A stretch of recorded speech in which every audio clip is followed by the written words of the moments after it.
que podrían ser calificadas de crisis.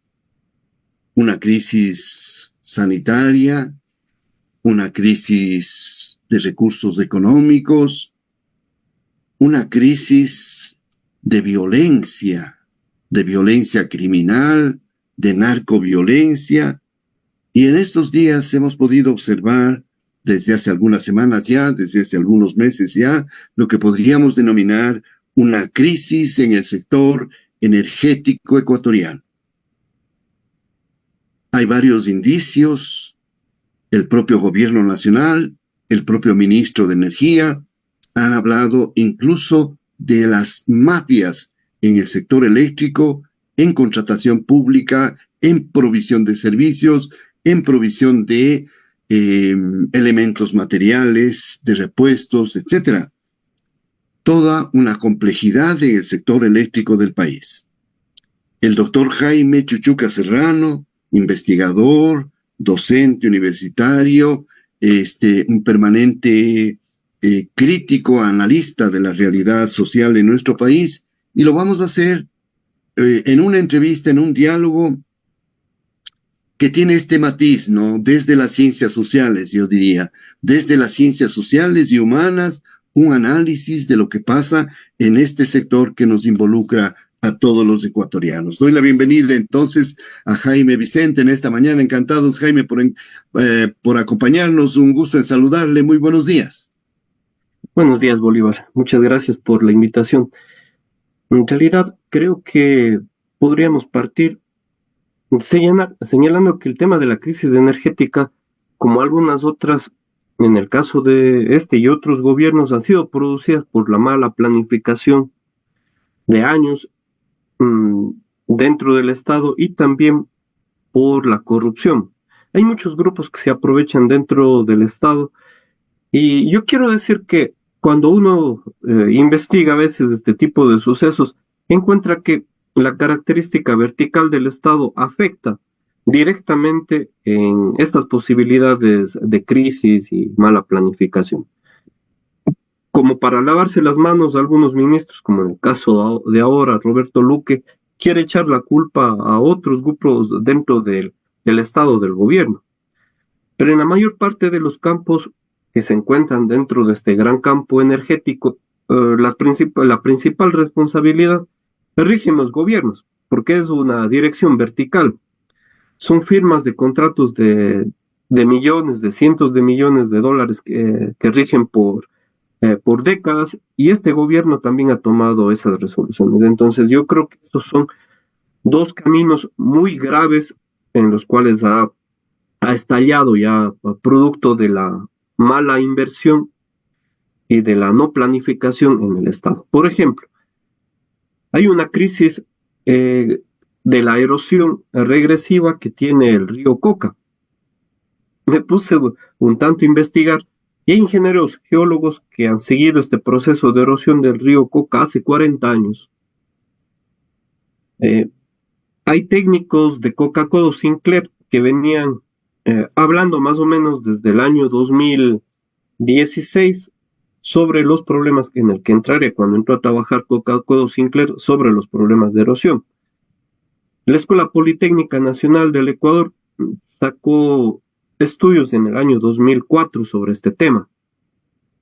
Igualmente me parece que la investigadora ingeniera Carolina Bernal, que estuvo hasta hace pocos días en Teleamazonas, nos explicaba que ellos también igualmente tienen un seguimiento de muchos años. Entonces, ¿qué es lo que sucede?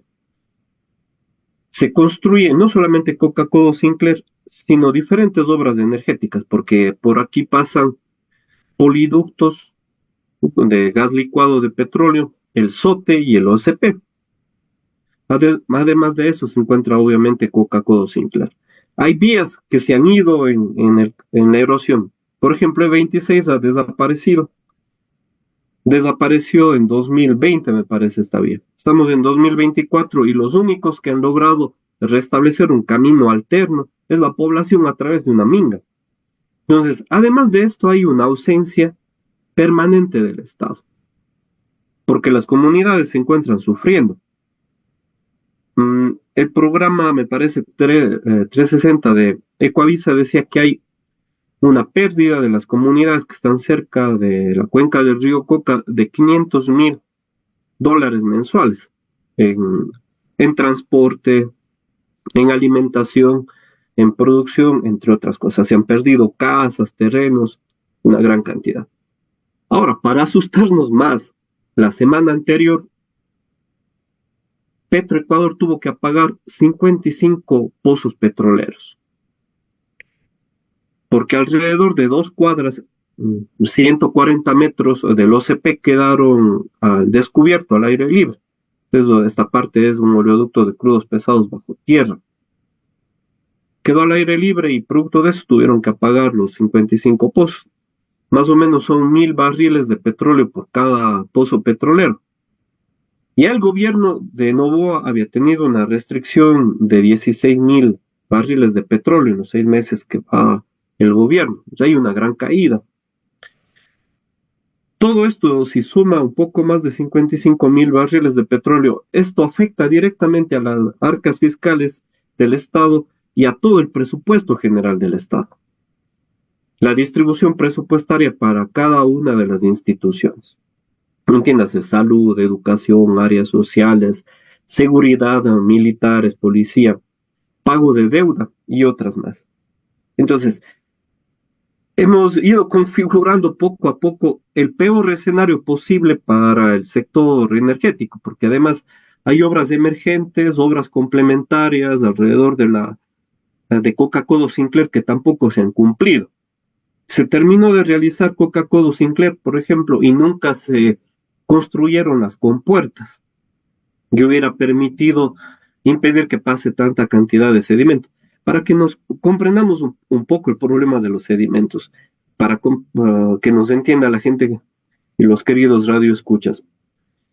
Hay sedimentos, los han dividido en sedimentos granulados o finos y sedimentos gruesos. Estos sedimentos gruesos pasan los 20 centímetros de ancho.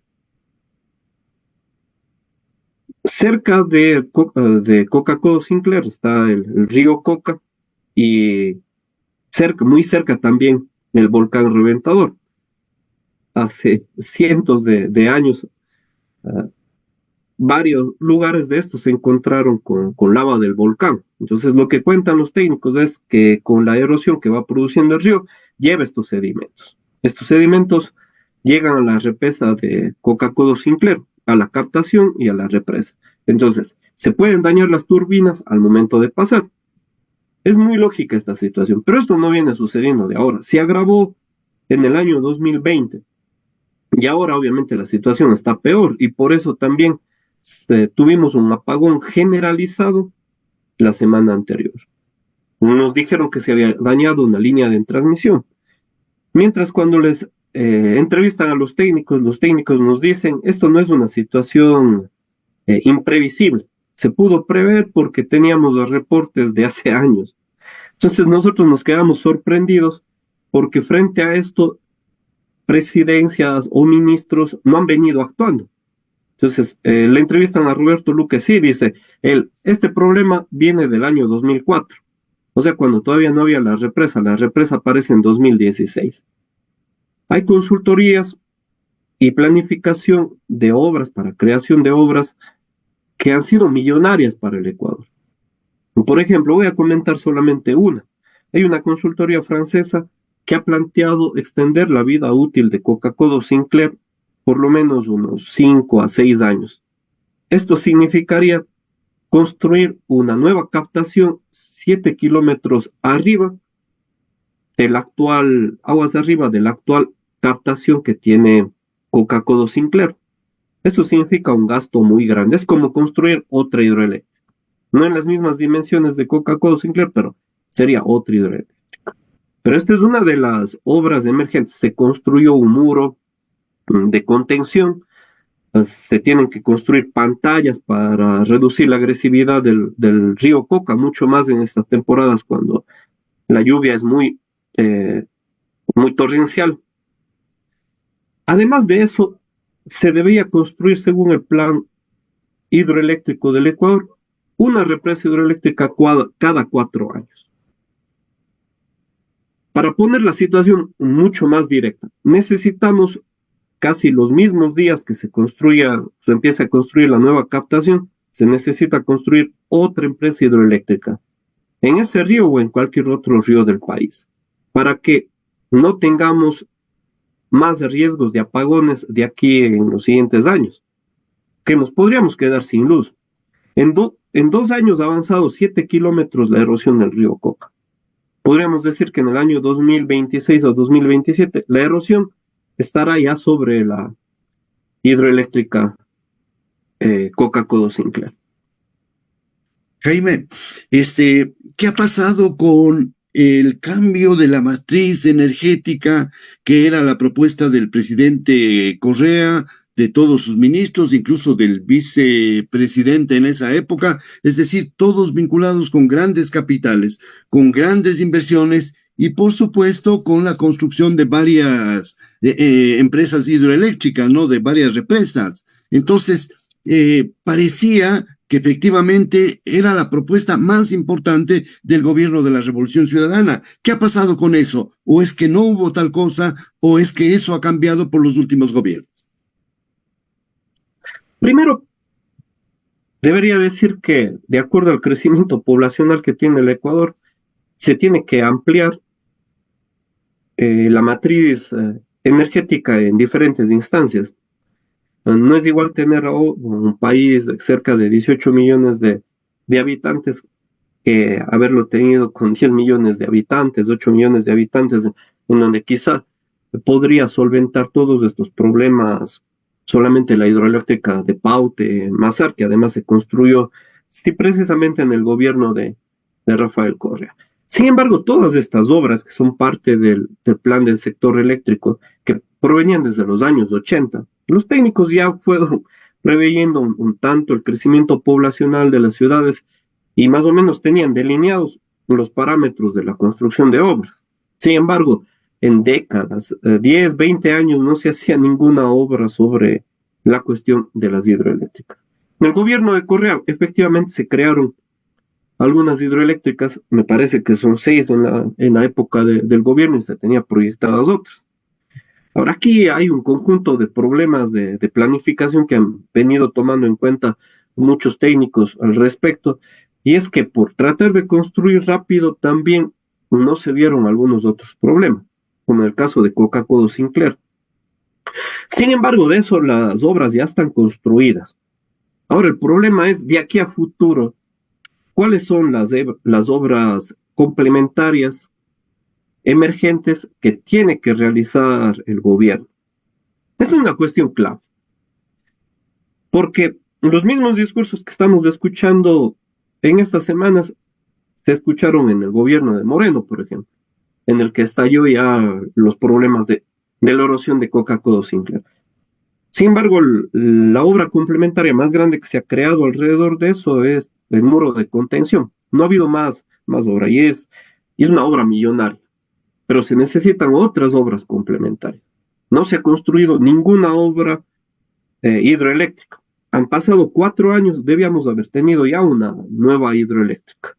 Entonces, la lamentación que se produce en este contexto es para decirnos, lavamos las manos de lo que no hicieron los otros gobiernos, pero el gobierno de Novoa no está haciendo nada para remediar tampoco este problema.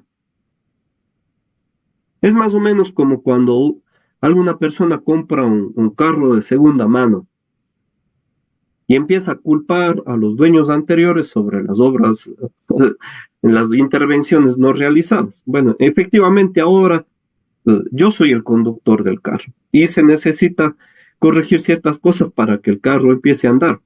Y este es el problema, no podemos nosotros marchar sin tener estas obras, pero urgentes. Hay muchos estudios ya realizados.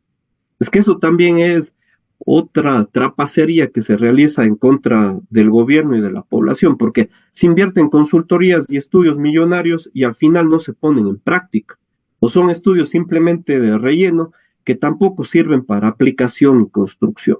Entonces, esto yo creo que es un problema también muy grave para la economía nacional, aún más cuando estamos viendo que hay un retiro progresivo de la explotación petrolera. Además que todavía no se ha dejado de producir en el campo ITT.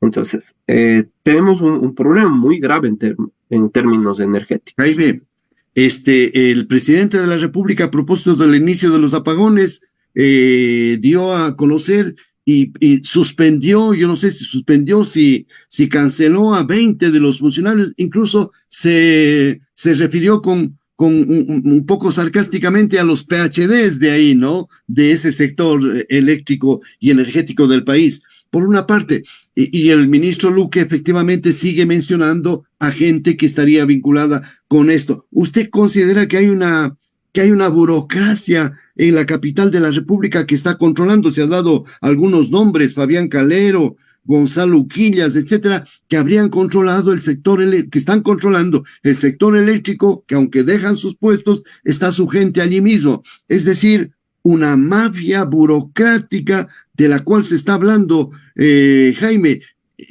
está allí. ¿Cuál es su percepción al respecto? Como decía hace un momento, los objetivos principales cumplen a través de modo vertical por el gobierno, por todos los gobiernos, no solamente este. Es decir, que el presidente de la República da las órdenes para construcciones, para inversión, para gasto del presupuesto.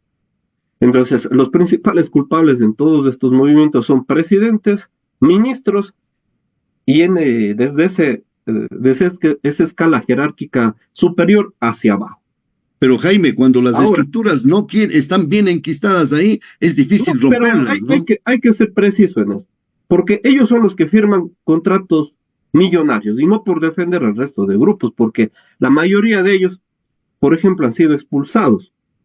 Yo he venido siguiendo, por ejemplo, a los dos últimos gerentes en redes sociales de Coca-Cola Sinclair. Ellos, algunos, han publicado algunas cosas muy interesantes, pero cada vez que ellos decían, está pasando estos problemas, al poco rato eran despedidos.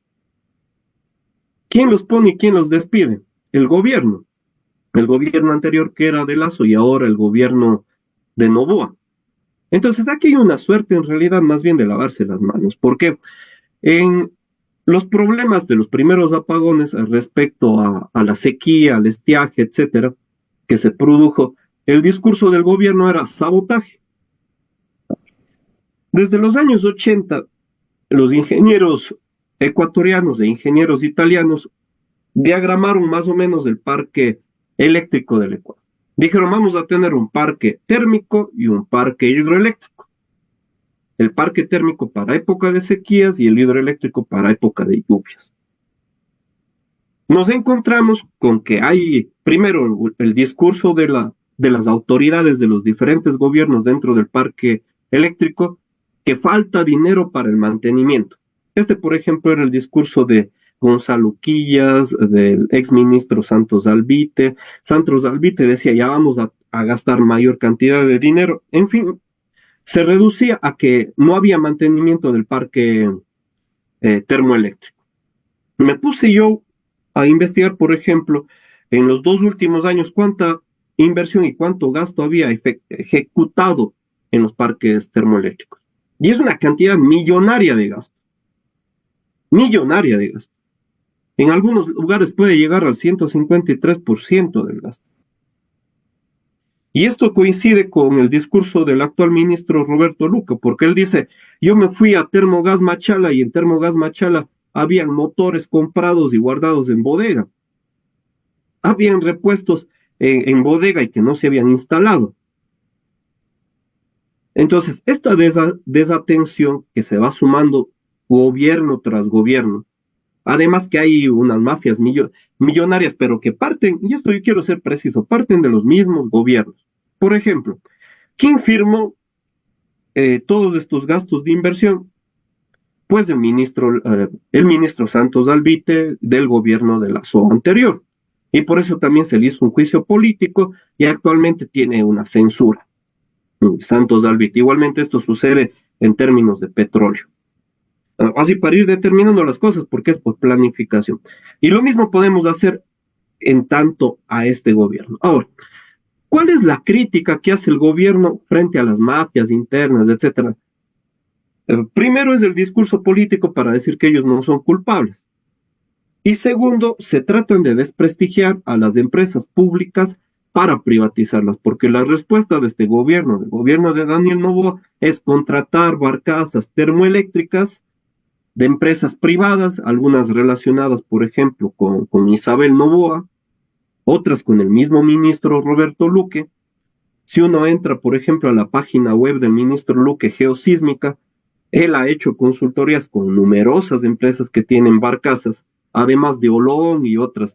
Olón, bueno, no tiene nada que ver con el sector energético, pero él también realizó consultorías de allí. Entonces, el gobierno de Noboa, al igual que el gobierno de Lazo, está queriendo hacer contrataciones con empresas cercanas a su grupo económico.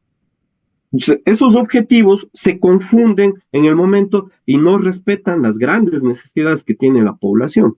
Entonces, uno cuando escucha decir que las mafias del gobierno dicen que estas son las que no nos dejan trabajar, por ahí hay bastante discurso político y también en cuestión técnica no representa un gran movimiento de timón que debería tener actualmente el sector energético.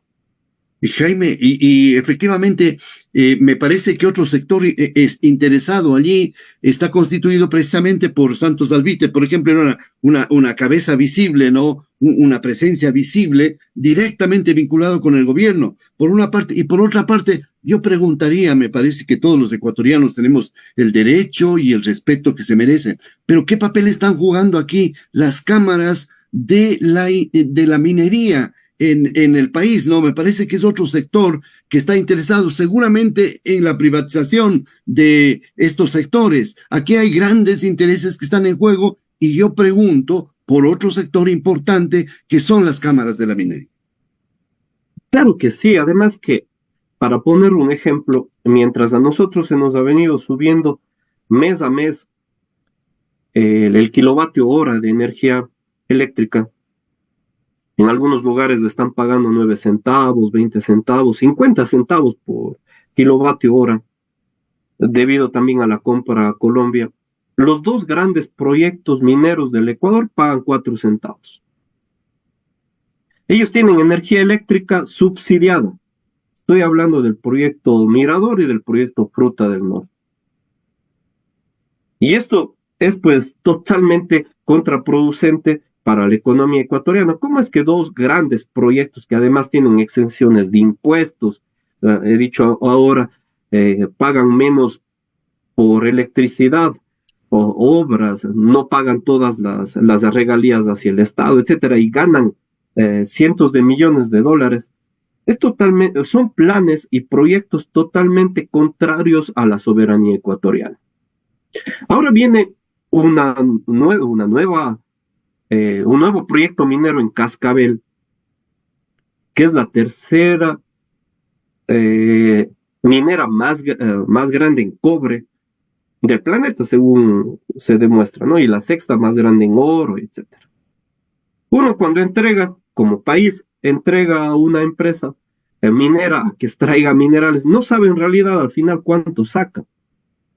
Y el proyecto que tiene gestionado el gobierno de Noboa es firmar por 28 años la extracción de minerales. Ya que hay varias preguntas. ¿Por qué no lo hace el mismo Estado si es un proyecto tan rentable? Ahorita la tonelada de cobre está en más de $10,000. La tonelada de cobre, según la revista Forbes. Es un negocio totalmente redondo, porque además se subsidia vías, agua, electricidad, exención de impuestos, casi es como una zona franca para la contratación de mano de obra, que además emplean muy poca mano de obra precisamente por la gran maquinaria que tiene. Es un proyecto además subterráneo y esto representa también un daño muy grande al medio ambiente. No hay consulta minera, todavía no se ha realizado. El Ministerio de Medio Ambiente, que sigue siendo manejado por Sade Fritzsche, adolece de los mismos problemas de las licencias ambientales que en el proyecto que antes cité, el de Olón, que era el caso de una construcción para turismo e inmobiliaria. Acá también todavía no hay ningún estudio previo cuál va a ser la afectación. Lo que vienen haciendo es más bien las organizaciones, las asociaciones son las que están estudiando el ambiente, en vez del Estado ser el primero en decir, vamos a conservar el ambiente, porque además es en medio del páramo esta extracción. Entonces, el tema de las mineras es muy importante en este campo porque ellos son los que se están llevando parte de la extracción del mineral ecuatoriano y no se está dejando prácticamente nada al Ecuador. Entonces, por ejemplo, en el caso de Cascabel, al Ecuador le quedarían alrededor de 145 millones de dólares anuales, casi para pagar los gastos completos, pero ellos se llevarían un poco más de 4.500 millones de dólares anuales. Y eso que todavía no hablamos de los subsidios, que Juan Carlos Vega a propósito lo ha dicho ya y a través del decreto presidencial se los quieren quitar. Jaime, vamos a seguir teniendo a su criterio, ya es posible prever, ¿va a haber arreglo para esto o es que vamos a empezar a sufrir una situación tras otra, ¿no? Porque llueve, hay apagones, porque no llueve, hay apagones. Es decir, estamos en una constante y en una, diríamos, línea de tiempo que al parecer no tiene salida, ¿no? El gobierno nacional, decimos, no toma medidas, el propio ministro Luque no ha pasado nada, no solamente ha hecho la denuncia, y entonces, o la denuncia pública, ¿no? Porque otra cosa fuera ya que se tomaran medidas en este sentido. Y entonces la gran preocupación del gobierno son las elecciones y es el tema de la seguridad, que igualmente se le va de las manos. Entonces no hay espacio, casi no hay fuerza para entrar a una solución de este grave problema que vive de la crisis energética en el Ecuador. Daniel Noboa ha sido muy parecido a los dos gobiernos anteriores, no solamente por a veces su inoficiosidad que ha realizado, sino también porque sus giros programáticos son similares. Estas planificaciones de no controlar, no planificar de aquí a grandes años, salvo la extracción o producción o la entrega de campos, por ejemplo, pozos petroleros a empresas privadas. El anterior presidente en un solo año, Lazo dejó entregando 14 pozos petroleros a manos privadas, 80% para empresas privadas, 20% para los ecuatorianos. Ahora Noboa tiene planificado dejar firmando 6 proyectos mineros, como ahora ya tiene el de Cascabel. Entonces, no hay un giro grande para contrarrestar la crisis energética que vive el Ecuador, porque este cambio de la matriz energética se preveía ya que tengamos una disminución de producción de petróleo, no porque no exista petróleo en el Ecuador, sino porque el extraer va disminuyendo el recurso no renovable.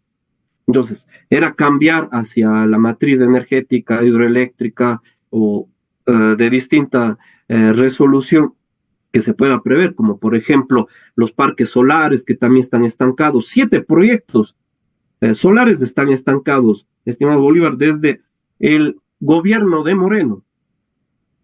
Se ha venido diciendo que se van a ejecutar, hay parques eólicos también que no se han terminado de concluir. Entonces, toda esta situación colabora más bien a que tengamos una economía muy difícil en el Ecuador.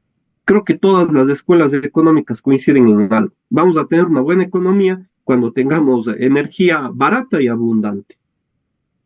Mientras tanto, la lógica de este gobierno, del gobierno de Daniel Noboa, es quitar subsidios. ¿Qué supone quitar subsidios? Encarecer aún más los combustibles.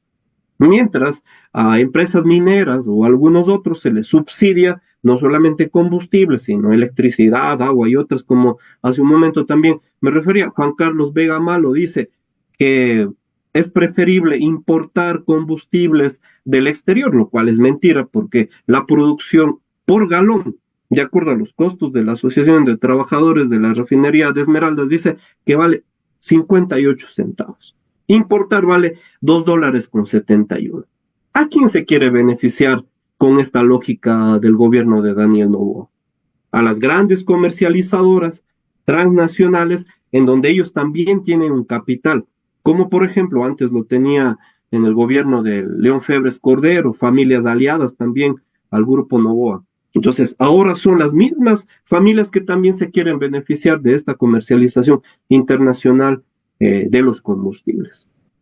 Y el otro elemento que me estoy olvidando, Jaime, no puedo dejar de hacerlo, es la inculpación a los contratos colectivos, es decir, al sindicalismo ecuatoriano, que por supuesto ha sido muy fuerte. Yo recuerdo desde la época, ¿no? Yo tengo algunos años de haber vivido esa época en la que Edgar Ponce era el dirigente más importante, incluso me parece que fue candidato o precandidato a la presidencia, etcétera, uno de los sectores sindicales más fuertes del país, ¿no? Más fuertes del país, insisto, Edgar Ponce y el sector eléctrico estaba. Y entonces los contratos colectivos pareciera que se han ampliado tanto y se está diciendo, se están dando cifras de gente que está ganando por encima de los $10,000 mensuales con los reconocimientos y las disposiciones de un contrato colectivo que les favorecería. Jaime, ¿cuál es su opinión al respecto? Yo creo que una vez más es el discurso político del gobierno. Veamos datos a nivel mundial. Actualmente Ecuador es el tercer país con peores formas de contratación laboral. Es el país que más, entre 10 países, ¿no? Es el tercer país, peor país para los derechos laborales. Colectivos, de estabilidad, de pago, de ampliación en salario respecto al número de años en que se trabaja. Uno puede ver, esto es del año 2024, Human Rights Watch también lo ha publicado de modo similar. Entonces, si vemos de modo porcentual grande, en el Ecuador se están vulnerando tremendamente los derechos laborales. Salimos ya de una consulta popular en la que se quería regresar al trabajo por horas. Estamos viviendo en muchos lugares una suerte de esclavitud laboral salarial. Esto es obvio. Del otro lado, ¿hay contratos colectivos lesivos? Es la pregunta, contratos lesivos para el Estado ecuatoriano. Pues veamos. ¿Cuántos contratos colectivos han sido represados en el Ministerio del Trabajo? 145 contratos colectivos por año, dicen los sindicalistas. Habría que ver en los números del Ministerio del Trabajo si esto coincide. Bueno, hay existentes contratos colectivos en cada una de estas instancias, como las empresas eléctricas, etc. Pero también ha habido algunos disparos al pie. Ministra de Trabajo Núñez dijo, hay una secretaria en CELEC que está ganando $12,000 por mes. Pues todos nos asustamos, ¿no? A poco tiempo los periodistas investigaron y vieron que eran $12,000 por año, no eran mensuales. Entonces, casos de estos también existen dentro del discurso de Novoa. Ahora, existe una aristocracia obrera en esos contratos colectivos que están siendo beneficiados excesivamente. Habrá que verlo. Pero el problema central aquí no es la contratación colectiva, sino la mala planificación gubernamental, estatal, etcétera. Porque si no, de otra forma, si creemos en el discurso de Daniel Noboa, para él lo importante es el sabotaje, la contratación colectiva, la crítica que se le hace. Ahora le dice que Valentina Centeno que se le quiere sacar al presidente por problemas mentales. Todo eso para ellos es lo más importante porque se encuentran en campaña electoral. Vamos a los términos económicos y técnicos. ¿Qué es lo importante? No hay construcción de hidroeléctricas, de obras emergentes, obras complementarias. No hay mantenimiento. Si ha habido mantenimiento, tampoco ha sido el mantenimiento prudente en el parque termoeléctrico.